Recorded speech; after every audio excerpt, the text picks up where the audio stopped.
This is an exclusive Apple This iOS 8 demonstration.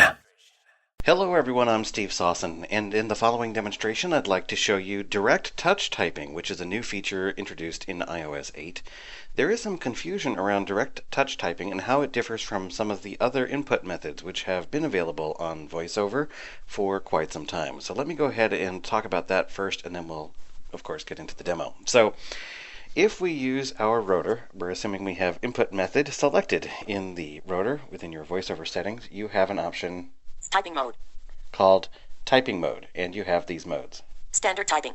Standard typing is what was originally on the iPhone, and basically it requires you to either double tap on each letter or do what's called a split tap, whereby you find the letter you want with one finger and then use a second finger to essentially OK or approve that particular character. Many people still use this method and find it to be incredibly reliable, which of course it is. So let's look at some of the others. Touch typing. Touch typing allows you to find the letter with your finger, and then when you raise your finger off of the screen, that letter is accepted. So you explore the keyboard with your finger, you find the letter that you want, and when you raise your finger, that character is then entered. This is the newer method, which has been around for a couple of iOS versions. And then finally we get to the new one, the one we're going to talk about today. Direct touch typing. Direct touch typing. It's 12:30 p.m. according to my sharp talking time, too, over there. Anyway, direct touch typing essentially is the reverse of touch typing. When you tap a letter, it is immediately entered, and so you don't really have much opportunity to mess up. As soon as you touch it, it works. One group of people for which this might be especially helpful are low vision folks who are able to see the keyboard and might use VoiceOver for reading and other feedback. They can see the characters and so know that they are in fact hitting the correct character. For that group of folks, using split typing or the touch typing might prove less efficient. Using direct touch typing, as soon as they tap the letter is entered. Essentially, this makes the keyboard work the same way that it does for non-VoiceOver users. As soon as the character is tapped, it's entered. So, how do we use this with speech? Well, as I mentioned, there's little room for error, so you need to learn where the characters are on the screen, and this does take quite a bit of getting used to. It's something that, although I've worked with for quite a while now, I still have not perfected. I make plenty of mistakes, and I have to hit delete plenty of times, and of course, one might ask, how is this then efficient if you're constantly correcting yourself? Well, fortunately, for people like me, iOS has something called autocorrect, and autocorrect is a feature that traditionally I've had disabled because I don't like it second guessing what I'm trying to type. However, in conjunction with direct touch typing, autocorrect is a godsend because what it does is it looks at what you've typed and it guesses words that are close to what you typed, which in many cases, not all, but in many, is actually the correct word. So let's take the word this, for example. If I'm slightly off with my positioning of the characters and I type TJUA instead of THIS, autocorrect will guess this because this is actually close to TJUA. THIS are characters that are close to the ones that I actually hit. So what happens is I might be a little off and I type TJUA. However, autocorrect knows that I meant to type this, and so when I hit space, it actually corrects it to the word that I wanted. Now, in cases where it incorrectly guessed a word, of course, I can still edit. One thing to note is that if you use direct touch typing, you can use the split tap method. So, if you want to be really sure you're entering characters correctly, and you're not quite sure where those are yet, or you're still in the learning phase, you can locate the letter on the screen and don't lift your finger, but then tap with another finger, and that character will be entered. Another thing you can do is you can locate the character on the screen with your finger, and then quickly lift your finger and tap it. Since you've located the character on the screen, you'll know that you're tapping on the right place. And since it requires a tap to enter the character, raising your finger after exploration doesn't actually give you a duplicate character. So it takes a little bit of playing around, but you can type pretty quickly with it, and you also can use your split tap method if you prefer, or if you prefer exploration, you can find the character on the screen and quickly raise and lower your finger right over the spot where the character is, and you'll be sure to enter the correct character.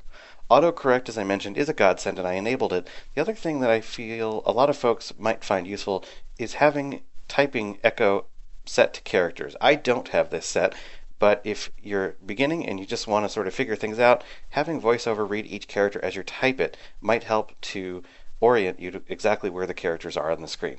So, enough babbling from me. Let's go ahead and test this. Now, I'm holding the phone in one hand, I'm wearing a headset, and I'm trying to hold the phone over the microphone so you can actually hear what's going on. And so, as everything is not straight, things will undoubtedly go awry in this demo. But let's go ahead and try it anyway. So, I'm in the Drafts app, which is the app I use for a lot of my writing in iOS, and I'm just going to hit delete just to make sure Delete. that there's nothing there. And let's go ahead and type, this is a test. This is a test. As you can see, that was pretty quick. As I hit each character, you hear the little clicky sound to indicate that I've tapped a character. Now, since I have characters off, we don't know what characters I actually hit. What we do know, though, is that when I hit space, even if those were the wrong characters, autocorrect fixed it. And that's all that matters to me, is that it was fixed. So let's go ahead and keep typing. Capital I. Will. Demon. Demons. Seminar. Demonstrate. 8. Now I typed demonstrate there, and it was trying to guess as I was typing. Demonstrate is, of course, a lengthier word, so I typed DEMON, and it started guessing what I was typing. And then as soon as I heard demonstrate, it guessing the right word, I hit space. I didn't type the complete word. Let's demonstrate that demonstrate again. So I'm going to try to type demonstrate. DEMON. Demo. Demon.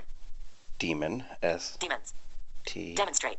And then as soon as I hit the T, it said demonstrate. So I'm going to hit space. Rate. And it entered rate. That's what VoiceOver says because it completed my word demonstrate. So as soon as you hear the correct word, you don't have to keep trying to type it. You can just hit space and it'll continue on its merry way. Again, another good reason to have autocorrect on. So how this works. How. This. So. Works. So it was guessing works. I kept typing, which probably annoyed autocorrect, but it'll forgive me. And of course, I finished it, although I could have hit space and probably saved, 1.5 seconds there. So as you can hear, typing is pretty efficient. It does take a little bit of getting used to, and it does take a lot of practice because you really do need to learn where those characters are on the screen. Now again, I'm typing with one hand.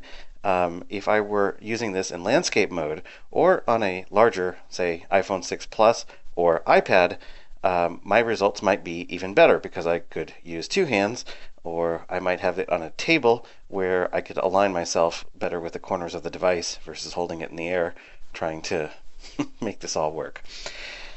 Direct touch typing, like I say, is an input method. It's part of the typing mode part of your rotor. So if you enable that in VoiceOver settings, you can play around with it. The nice thing is, since it is a rotor control, if you find it to be frustrating, you can change it very quickly to one of the more classic touch typing or standard typing methods as needed.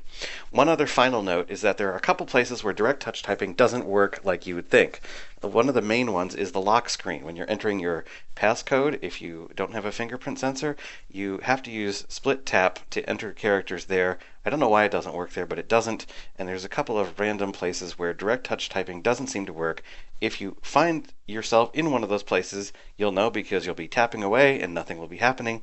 And all you need to do at that point is either use split tap typing to enter whatever it is you're entering, or you can, of course, change through your rotor setting and choose another method. If you are trying to enter something like a password where autocorrect isn't going to save you, one thing I find to be very helpful is I use split tap. So if I'm entering passwords or say a Twitter name, something like that, that autocorrect just is not going to have any chance at all of guessing, then I quickly revert to split tap. I don't change my input method to split tap. I keep it with direct touch typing. I just pretend that I'm acting as if it's a split tap. So I find the character with one finger, tap somewhere else on the screen with another, and I get that character entered. I hope you've enjoyed this demo. I've tried to describe it as best I can, but I'm certainly happy to take any questions anyone has. If I can help with it, as everyone else is, I'm still learning as I go, but I'm excited about it. I think it's great to have this as an option. I think it's something that is a great boost to efficiency, or at least has the potential to be. I can be reached on Twitter at Steve of Maine, like the state, Steve of M-A-I-N-E. You can email me at steve@sawson.com. That's Steve at S-A-W-C as in cat, Z as in zebra, Y as in yellow, and like November.com. Or if you're listening to this directly from my blog, you can, of course, comment right on this post. Thanks again for listening. This podcast was brought to you by the team at Apple This. For more information and resources to help you get the best experience from your Apple device, visit the Apple This website at www.applevis.com, where you can also contact the Apple This team.